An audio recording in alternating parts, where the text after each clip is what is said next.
I think people are looking at this crisis and saying we have a $740 billion Pentagon budget, and shouldn't some of that money have gone to public health? With over 60,000 Americans dead, that is a national security crisis. Our money isn't protecting us from that pandemic.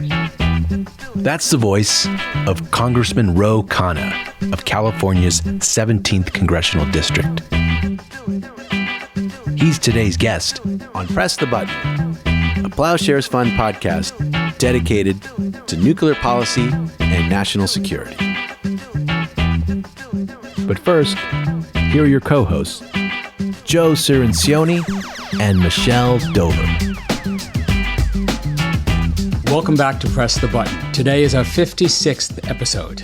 And may the 4th be with you. Michelle, get with the program. Happy Cinco de Mayo. Oh, God, I'm losing track of days. This is what quarantine does to me. Well, both. For the Star Wars fans and those who celebrate Cinco de Mayo, welcome back. We got a heck of a show for you. On Early Warning today, we are discussing the findings of a new report called Blundering Towards Nuclear Chaos that was released as a part of the American Nuclear Policy Initiative, which was led by friend of the show, John Wolfstall. The report is a damning account of the Trump administration's nuclear failures and details how much worse off today we are than we were 3 years ago.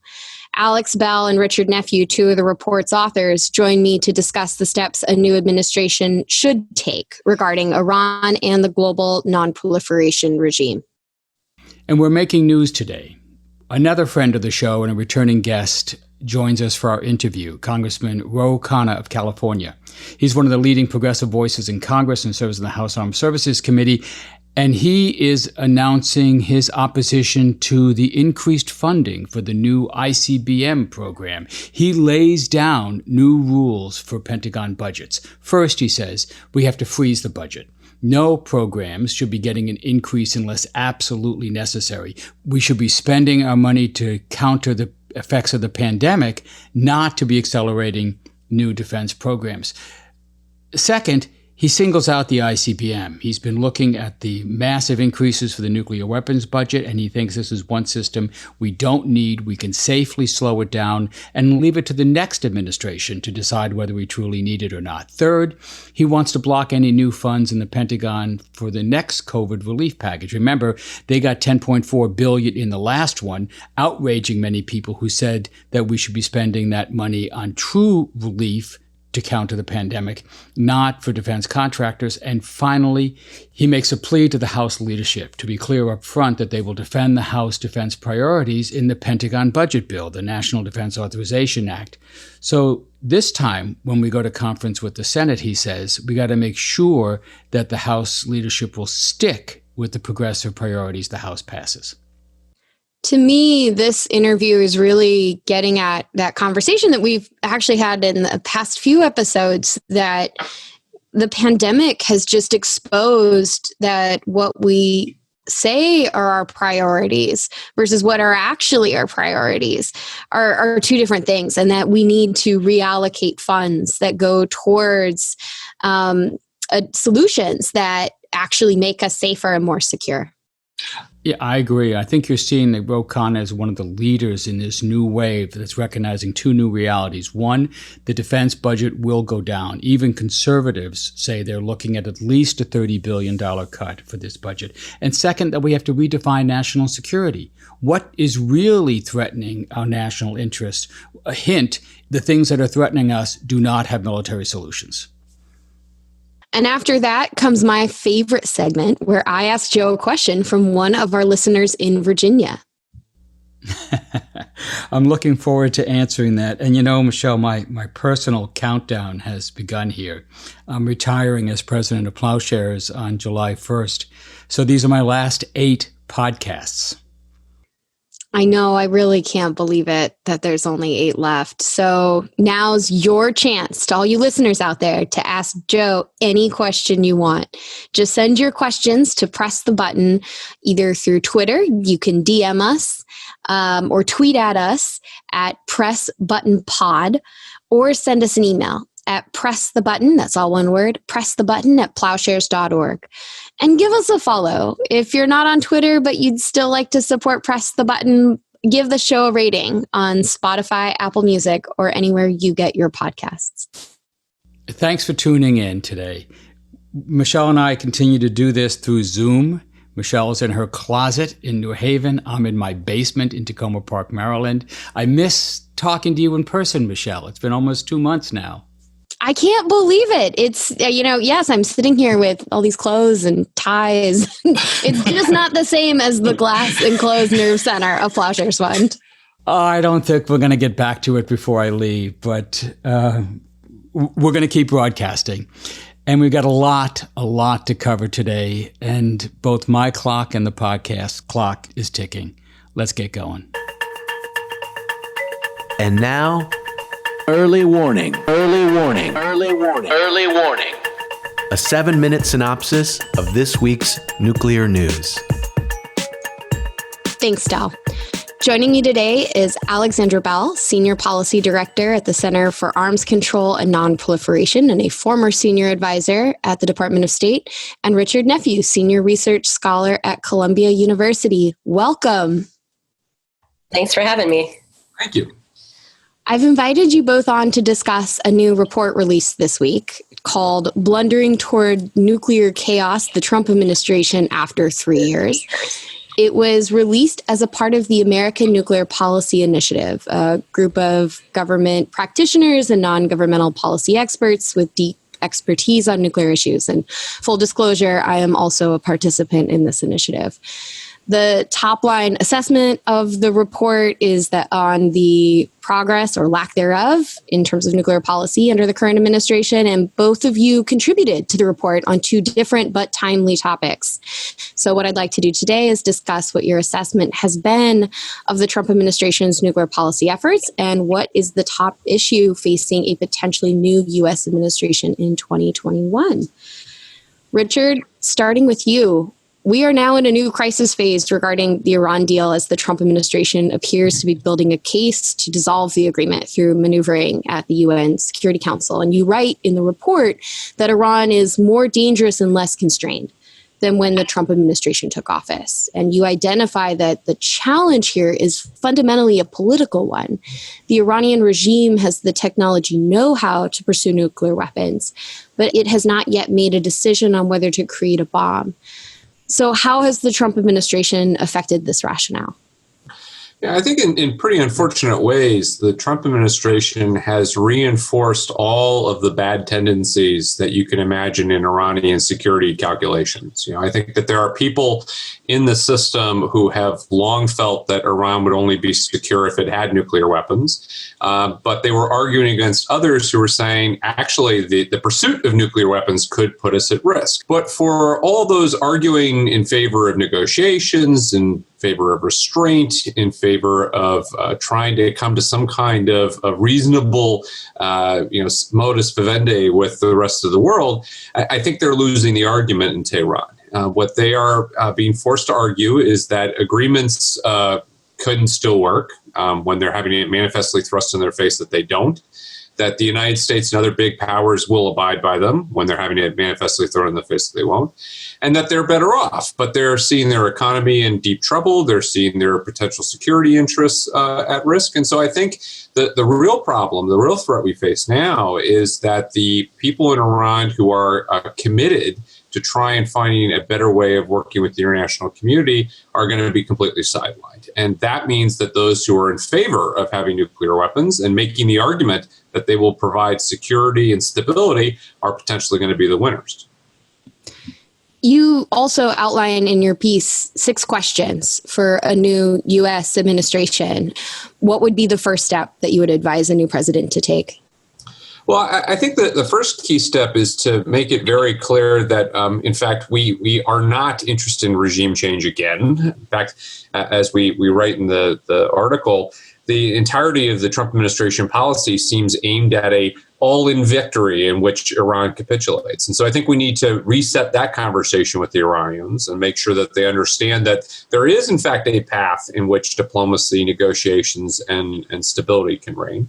But then I think we need to try and incentivize them to come back into compliance with the JCPOA, and to potentially negotiate a longer, much more durable agreement. And I think ultimately that means extending sanctions relief back to the Iranians to provide them with an ability to weather the economic storm they're facing, but also making a commitment to resolve more fundamental economic challenges that existed even under the agreement.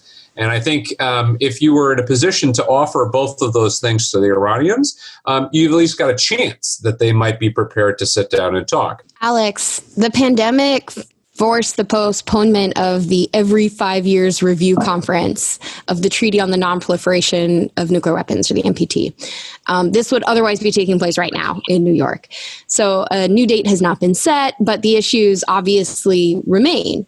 And you make an excellent point in this report that there was this problem in the NPT review conference process, that states are not seeing progress on nuclear disarmament. And this is something that existed before the Trump administration came in, but the administration really has not done anything to alleviate it. Now that they have a second chance, is there anything that they could be doing to address this?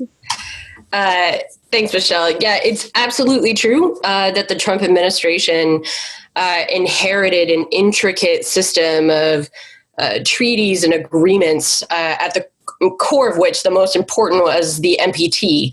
And that treaty was fraying because of disarmament commitments that were made by the nuclear weapons states that have never actually come to fruition. So that is something that the Trump administration inherited, is not responsible for these unfulfilled disarmament commitments coming home to roost, as it were. But unfortunately, they've made the situation worse by dropping out of treaties, by a fully lackluster attempt to create new treaties and agreements to control nuclear risks, a general disrespectful attitude towards countries with whom we don't agree or necessarily have the sort of same approach to disarmament. So all of these things were going to make for a relatively probably unpleasant review conference process, and potentially hurting the treaty even more. So I would say that the administration needs to probably look at this delay as a gift when it comes to the treaty itself, and make preparations for a review conference happening later in the year, in which there are a couple things I think we need to do. One, don't drop out of any more treaties, be they nuclear treaties or conventional arms control treaties, any treaties of any kind. Stop dropping out of treaties. Second, really look for things to actually bring to the review conference that demonstrate our commitment to the NPT, to all of the pillars of the NPT, including, and I think most importantly, the extension of the New START Treaty, which the United States and Russia could do today if they really wanted to. So look to bring more than a couple of conferences that we've run on the side, and really understand and pull in the fact that the NPT is the most important agreement between us and full-scale proliferation around the world. Thanks. So if listeners want to read the report, where should they go? It's posted on globalzero.org. Overall, the report does actually have a lot of forward-leaning ideas about steps that this administration and a potential future administration could make to reduce nuclear threats. With that, though, our time is up. Richard, Alex, thank you so much for joining. Thanks. Thank you.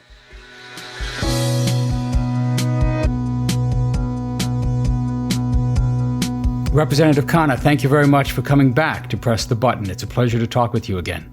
It's always great to be on. Let's start with the Pentagon's request for more money as part of the next COVID relief package. Every sector of the U.S. economy has been hard hit by the pandemic, except the defense industry. They, of course, have a guaranteed annual source of income. About half of the annual appropriations that Congress gives the Pentagon goes directly to defense contractors. So that would be about $370 billion in the current year. But Congress gave them an additional $10.4 billion in April as part of the COVID relief package. Reports are the defense lobbyists are working hard to get even more money in the next relief package. What's your position on that? Should defense contractors be getting more taxpayer money? Not a dime. I mean, I think people are looking at this crisis and saying we have a $740 billion Pentagon budget. And shouldn't some of that money have gone to public health? I mean, with over 60,000 Americans dead, that is a national security crisis. And our money isn't protecting us from that pandemic. There's some very basic things we could have done. I asked the CDC director, he said if they had doubled the CDC budget, we would have had much more of the infrastructure for testing. So that would have been 1.5% of the Pentagon budget we could have put into the CDC. There was coronavirus research being done after SARS from 2003, and it tapered off in 2007 because it was unfunded. Those are a few $1 billion we could have taken from the Pentagon budget to have invested in something that would have made us more safe. So if anything, this crisis shows us that we need a modern, expansive definition of national security that includes the risk of pandemics and climate change, and that we need our focused spending to address the real world safety concerns of most Americans. You seem to have Adam Smith, the chairman of the committee, on the same page as you are. On this morning, the day we're doing this recording, he's quoted in the paper as saying the defense budget last year was $738 billion. I'm not saying there aren't needs within the Department of Defense. I'm saying they have a lot of money and ought to spend that money to meet those needs. So do you think you and he are aligned on this? Have you two been talking? Well, I'm appreciative that he's taken that perspective. I mean, last time I had introduced an amendment to freeze defense spending at the 2019 levels, which was still about $110 billion more than what Obama had it, and I couldn't get a majority of my own party. But I'm glad we're drawing the line at $738 billion. It's about $130 billion too high, because it's $130 billion more than where Obama had it. And that $130 billion, just to put it into context, that $130 billion could triple the NIH budget. It could double the CDC budget. It could double FEMA's budget, and we'd still have money left over. In other words, if Trump had put that money into our public health, we would not have had this pandemic to the extent that we had. We would have had testing earlier. We possibly could have had a faster track to a cure or to a vaccine.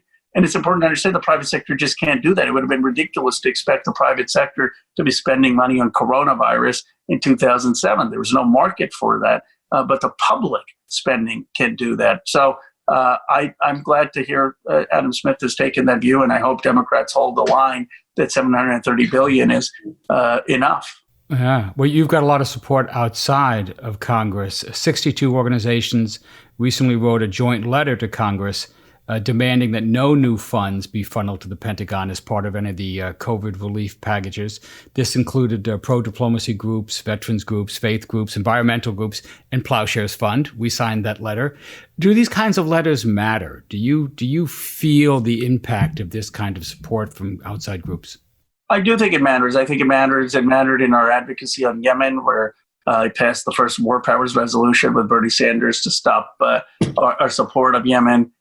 It has mattered on issues of stopping the war in Iran and on the work we've done on North Korea to encourage diplomacy.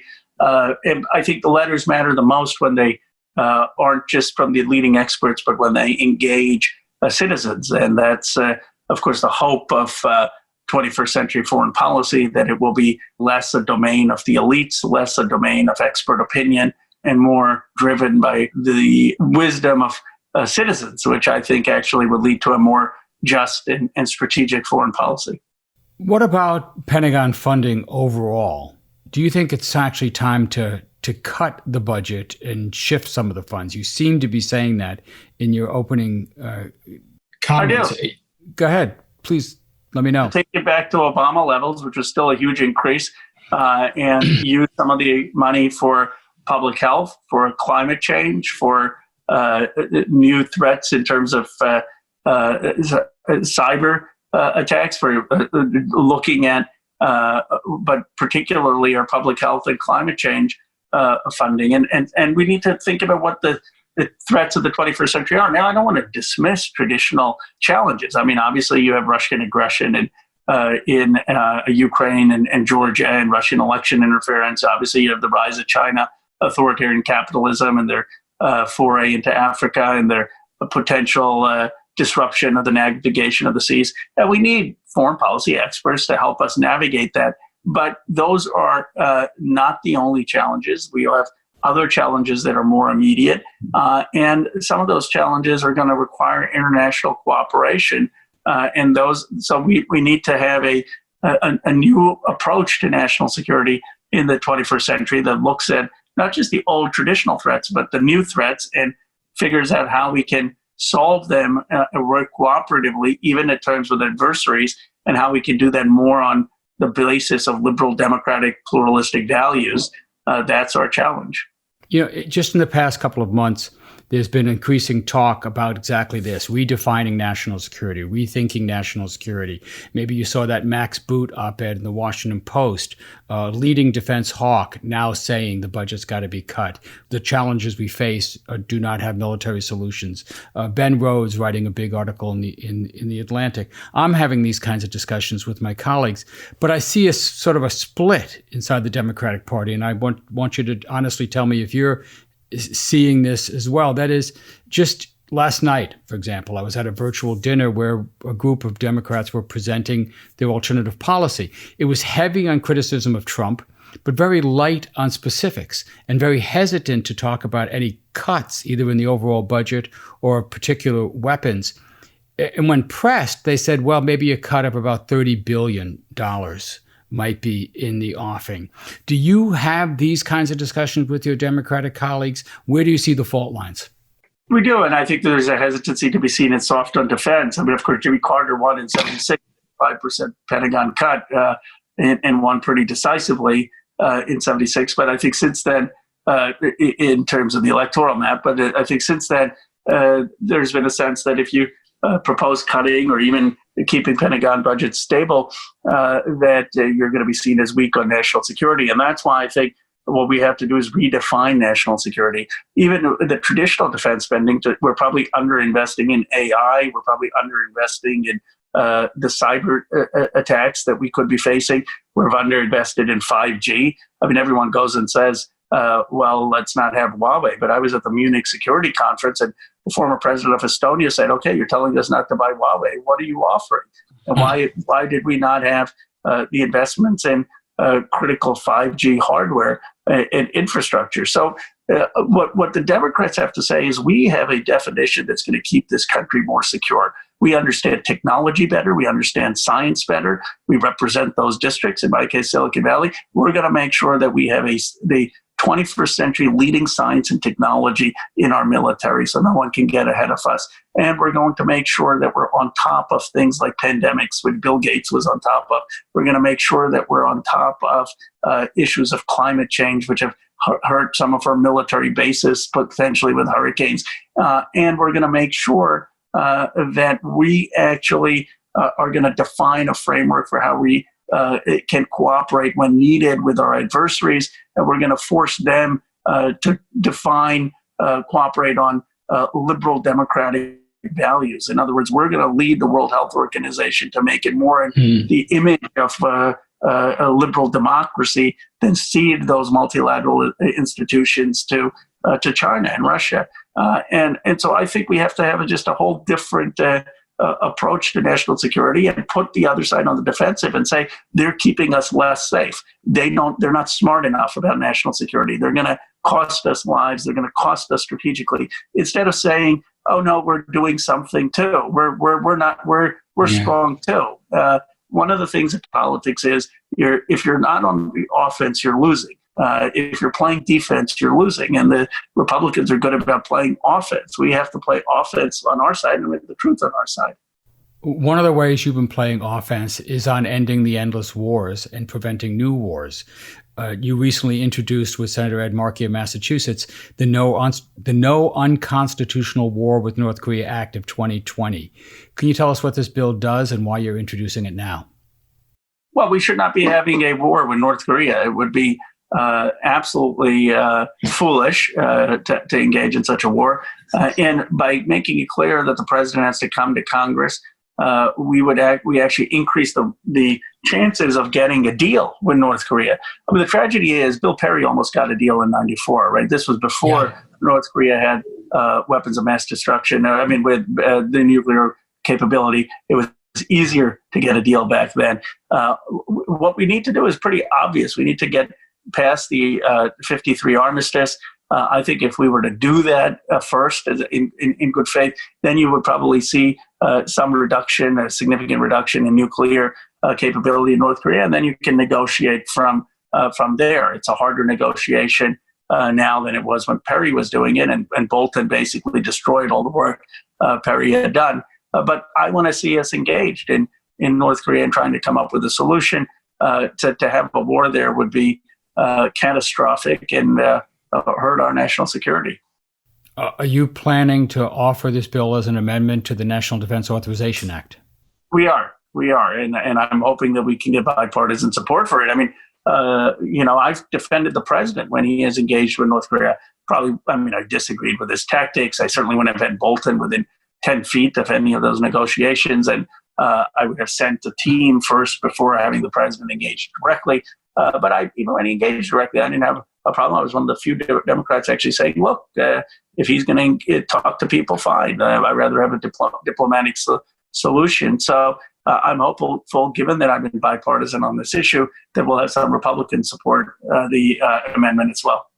Yeah, I see some members of your party, in an effort to criticize the president and being understandably skeptical of his diplomacy, go too far, and they basically end up opposing diplomacy with North Korea. You're saying you're not in that camp. You're for diplomacy, but effective diplomacy. Effective diplomacy. The president's problem is that he doesn't have people who share his worldview in senior positions. So Bolton and Pompeo are much more hawkish than he is. And so the reason he feels compelled to have to do this himself is that I'm convinced that his Secretary of State and his past National Security Advisor were undermining his actual objectives there. But the reality is, in foreign policy, before you get the president to negotiate with Kim Jong-un, and I don't buy all this, we're giving Kim Jong-un status on the world stage. I mean, give me a break. Kim Jong-un does not have some status on the world stage. But my problem is it just is not effective to have the president reaching out to Kim Jong-un. It's without the homework done. It's sort of like going and sitting for an exam at the end of the semester without having taken any of the quizzes and tests leading up to it. And an effective administration would have people of the capability of a George Shultz or a Perry doing the hard, heavy lifting. The president could come in and take credit for it at the end, but he can't make this happen himself without effective diplomats. And does this critique apply to Iran as well? You've also introduced legislation to prevent an unauthorized war with Iran. Do you see the president and his relationship to his advisors in the same way on Iran? I do. I think the president is less hawkish than his advisors. I think he keeps getting pushed. Bolton almost talked him into a catastrophic war. Unfortunately, twice. Yeah, unfortunately, he didn't have those strikes that could have killed hundreds of people. I think the president wants the political cover of looking tough, but I think he understands the costs of endless wars. And I've had Republicans say, look, we in Congress need to act to constrain the president's advisors so that the president knows he has popular support in Congress. But I do think this is an area for the Democrats to draw a clear distinction. The president promised no regime change wars. He's talked about regime change in Venezuela. He's still talking about it in Iran. His advisors certainly are. The next Democratic administration will not be about regime change. So might you offer this legislation as another amendment to the NDAA? I plan to, yes. Either I or someone, certainly in Congress, if there's someone else who wants to do it, but I will support that. So walk me through the strategy on the NDAA. Last year, after the bill came back from the Senate, stripped of all of your provisions, of all the other progressive positions that have been added in the House, you called the vote to have the pass it anyway an act of astonishing moral cowardice. And this month, you said progressive lawmakers should leverage their support for the Pentagon spending bill to extract policy concessions, but you want the leaders to fight harder for their priorities in negotiations with the Senate Republicans. You said, quote, leadership is going to have to make a choice. Either they're going to have a progressive NDAA and stick with that, or they're going to have to pass an initial NDAA with Republican votes. Explain. Well, last time we passed a pretty good NDAA from the House. It had provisions to stop the war in Yemen, to prevent a war in Iran. And all of those provisions were stripped, including, by the way, the provision to give the president money for the border wall, were all stripped. And then the leadership used the House progressives to pass the bill through the House. And then they basically passed the bill in conference with Republicans and moderates and lost the progressives. But they needed the progressives to get the ball rolling, because the Republicans would never have gone with the initial House draft. Right. You did not get a single Republican vote for the NDAA coming out of the House. It was all Democrats who passed it. It was all Democrats. And so the point I'm making is, this time the progressives fool me once, shame on you, twice, shame on us. And so we're not going to pass a bill without an ironclad commitment that they're going to keep some of the top priorities. And if they want to just do a skinny NDAA, which they're going to pass with moderates and Republicans, fine, they can do that. But the progressives are not going to give them cover with the left and a lot of the independents in this country who don't want to see endless war. I completely agree with this position. And I've argued that you have to have a discussion with the House leadership early on to say, okay, what are our red lines here? What are the things that we absolutely have to have in the bill? Is that the kind of thing you're talking about? You understand that you have to compromise with the Republican Senate. You have to compromise with the Republican president. But compromise means you get something. Compromised. Yeah, I mean, last time we compromised in a huge way. I mean, we were willing to vote for an NDAA that had $738 billion. That was $138 billion more than where Obama left it. And Barbara Lee, in fact, was, very concerned about voting for that, given that she's never voted for those kind of increases. So we had made a dramatic compromise by accepting the president's top line number. But we wanted these restrictions in there. And when we didn't get the restrictions, that's when we said this is not right.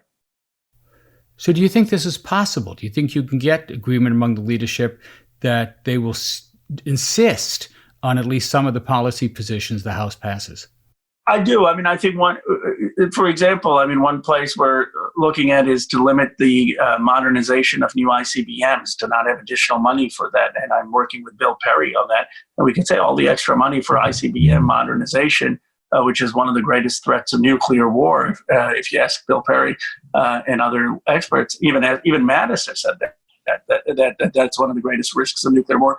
Then let's put that money into coronavirus research or vaccine research or developing manufacturing capacity for masks. And I think those types of red lines are not only possible, but would be politically very popular. You would have a lot of programmatic justification for making limitations on the ICBM budget and a couple of other weapons programs. Right now, defense contractors are clearly worried about whether Joe Biden or Donald Trump are going to be president. They're worried that if Biden wins, some of their programs could get canceled. So they're accelerating the contracts. The ICBM is a poster child for this. Last year, that is this current year, there was $500 million in the budget. In the current budget request, there's 3 times that amount. $1.5 billion for this. They're accelerating contracts that they don't really need to sign yet in hopes of locking the president in. They're doing the same on the long-range nuclear-armed cruise missile. So these are the kinds of things you're thinking of doing, freezing the money, fencing the money in some way? Yes, and at each case by case, but we should not be increasing funding for industries that don't need it, that aren't critical to coronavirus, that aren't critical to our national security, and that are just going to the defense industrial base. It's not the priority right now, and that's no one is saying. Remember, we're 130 billion over where Obama was. No one is saying that we're not going to keep the country secure. I mean, we're spending 9 times the amount of other nations. Interesting. So the standard could be, do we need this to fight COVID? If we don't, let's hold off on further funding. For right now, yes. I mean, we're showing very compelling reason that we need it, and I don't think there are compelling reasons for some of the increases.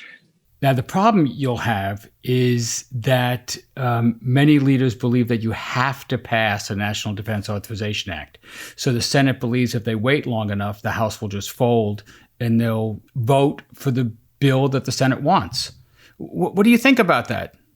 I think you could see a case where Republicans and moderate Democrats form a coalition and do that. And I'm not dismissing that, but if they do that, they will really be writing off a lot of the progressive base and the independent base. And I think that's a very politically dangerous position to take. Mm. And how do you see the struggles this year fitting into the development of an alternative national security strategy? Do you think in some ways that the House is approving grounds for these policies, a way to test out these ideas, test out support? I do. I mean, I think that people on the House Armed Services Committee can help draft an expanded definition of national security. The think tanks, listening to your podcast can help that. I think there is a disconnect between what average people feel as threats to their security and what the Beltway does. I mean, the average person in my district doesn't sit there worrying about Russian tanks rolling into the United States or Russia launching a ICBM into the United States or China rolling into the United States. I mean, that they think we need to be secure. They think we should be relying on experts, but that's not top of mind when they think of national security. They do worry about, are we going to face another pandemic? Are we going to have consequences of climate change? Are we going to possibly have technology attack, cyber attack in some way? How do we deal with the rise of hate in this country and the rise of hate around the world and the rise of right-wing nationalism? These are the things that I think are more on top of the people's minds. So you need people imaginative enough. I mean, you didn't have people after World War II saying, let's go relitigate World War II. You had people thinking about the rise of the Soviet Union. Well, we need people in our generation who are not derivative thinkers and recycling what they've learned from the Cold War, but willing to be a little bit original in understanding the challenges of the 21st century. Let me close with just what your hopes are. It's hard to know when you're in a tipping point, when things are changing, but boy, the last 7 weeks have sure felt like a tipping point. And the kind of comments I'm seeing in the articles on redefining national security from left and right seem to be leading us in that direction. Tell me how you feel about this and what your hopes are. I think there's a great opportunity and there's a great chance for the country. I mean, I don't underestimate the status quo and to be optimistic and then I'll end up defaulting to the same thinking and the same people. But I'm hopeful that this crisis really will make us re-examine some of these questions. Well, Representative Khanna, thank you very much for taking the time to talk to us. It's a real pleasure. Thank you.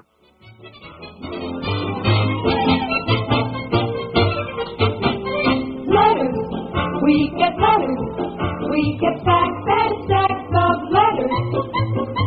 And now it's time for my favorite segment, where I ask Joe a question he hasn't seen before. Joe, are you ready for this? I'm never ready, but I always say I am. Let's go. Today's question comes from Rick, who lives in Virginia. Rick asks, if there was no outer space treaty, do you think the United States or the Soviet Union would have tried to put nuclear weapons into outer space during the Cold War? Were there military arguments for doing so? Absolutely. If there were no treaty, we would have weaponized space by now with nuclear and conventional weapons. Why? Because there were plans to do so. You got to remember how nuclear nuts we went in the 50s, 60s, and well into the 70s. We had nuclear weapons for all kinds of things: torpedoes, landmines, nuclear bazookas, the Army's craziest nuclear weapon, where you would fire a small warhead about a quarter of a mile. Just insane uses for nuclear weapons. And yes, there were plans to put them in space, or at least proposals to do so. I wish I could use one of my lifelines here and bring on Jeffrey Lewis. He's one of the experts, or Alex Wellerstein, both of whom have been on the show and both of whom sort of enjoy delving into the crazy nuclear history of this country and have documented some of these crazy weapons. In space, the attractiveness of putting weapons in space is to decrease the launch time, decrease the attack time. So you could put nuclear weapons orbiting the Earth and have them directly over the Soviet Union and deliver them in 5 minutes, 10 minutes from launch, rather than the 30 to 40 minutes it takes to deliver an ICBM or a submarine-launched ballistic missile from one end of the Earth or all the way around to the other. And that would mean that you could do a surprise attack. You could catch your opponent flat-footed. Maybe you could do a successful first strike, the cherished goal of nuclear war planners, where they want to have a first strike that would just eliminate the ability of the other side to retaliate against you. Weapons in space would start to give you that kind of capability, which is exactly why you started to have treaties banning them. First, the Limited Test Ban Treaty, which banned nuclear test explosions in outer space, underwater, or in the atmosphere. And then the Outer Space Treaty, which said that the outer space should be a domain for scientific exploration and for the common use of all humankind, not for weaponization. Those limitations have been eroded over the years. We've anti-satellite weapons tests, for example. And we should recognize that we can't take these treaties for granted. We've seen a number of treaties passed in a more sensible era eroded by this administration and left to wither by other administrations in the wake of a more militarized, a more sort of warlike posture that our country's been on for the last 20 years. So be on the alert, safeguard these treaties. There's no guarantee they will stay in place, and they serve a good purpose. They stop the most hawkish elements of societies from taking wars to every possible domain that they can. Our experiences with the kind of crazy ideas you're seeing proposed in the Trump administration's nuclear weapons budget now should be a warning to those who think that there's any natural limit to how far some people will go. If they are not restrained, they will take this nuclear madness to every domain that they can, and space is no exception. Another week, another question. Thanks, Joe. Thank you, Michelle.